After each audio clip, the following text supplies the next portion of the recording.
you expect from her, sir? Those are two very different questions. What I want to hear from her is for her to lay out exactly how these POGOs became such a large. It's basically a criminal enterprise, and as mayor, for her to say she did not know this was going on, it's very difficult to believe. Because as a former local government executive, it seems impossible that an operation that is a few hundred meters away from my own office, na hindi ko alam yung nangyayari doon, illegal na ganitong kalaki na operation.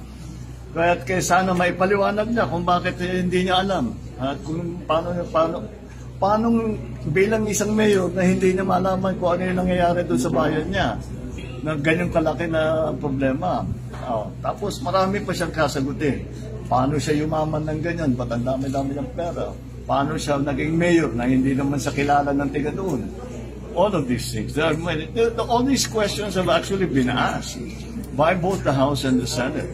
I just hope she answers it better than her cohorts. Sina Cassandra at saka sina Silong, very evasive makasagot.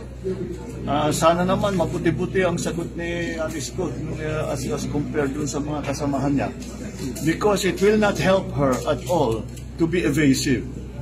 Mas bibigat ang magiging problema niya kung hindi siya magsabi ng totoo. Mr. President, is there